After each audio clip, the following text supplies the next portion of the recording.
Armenia continues its occupation policy. On August 5th, Prime Minister of this country, Pashinyan, visited Azerbaijan's occupied Nagorno-Karabakh region. With this visit, not only did he violate the international law, but also made aggressive statements aimed at disrupting the peace process. Despite the Azerbaijani government's efforts to revive the negotiations on the Nagorno-Karabakh conflict, the Armenian authorities are determined to disrupt the peace process and artificially delay the ongoing talks. On the 5th of August, Armenian Prime Minister Pashinyan took another provocative step and called for the annexation of the Nagorno-Karabakh region of Azerbaijan to Armenia. While the Armenian Foreign Ministry tried to mask this rhetoric and ensure that this speech was actually aimed at solidarity and prosperity, the Minister of Foreign Affairs of Azerbaijan reminded their counterparts once again that our country will never reconcile with the occupation of its territories and will continue its efforts to liberate occupied lands and return the displaced people back to their homes. In fact, his aggressive statement was openly contradictory to the essence and the spirit of the negotiations conducted for all these years for the settlement of the Armenia-Azerbaijan Nagorno-Karabakh conflict, including the recent meetings between Armenia and Azerbaijan and the discussions of these meetings. The entire international community recognizes the sovereignty and territorial integrity of Azerbaijan within its international borders, including its occupied Nagorno-Karabakh and surrounding territories.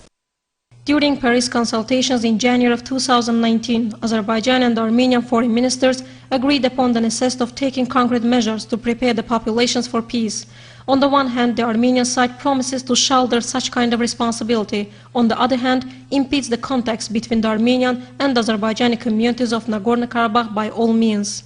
We reject and we condemn his statement, and we think that any sport events, any actions in the occupied territories of Azerbaijan can be held only after the return of Azerbaijanis to their native places. We also are calling upon the international organizations, world community to redouble their efforts in order to put more pressure on Armenia in order to solve the Armenia-Azerbaijani conflict.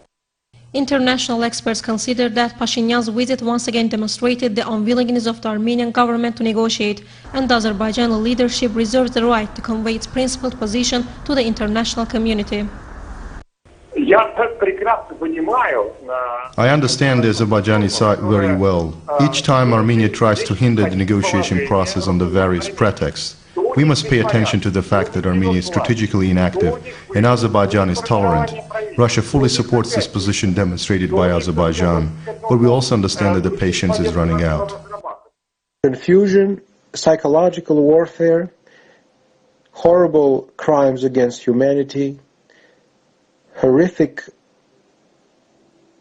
errors that have caused so much pain, horrific crimes that have caused so much pain to the people of Azerbaijan have been, over the last decade, have been the cornerstone of the Armenian foreign policy and national defense policy.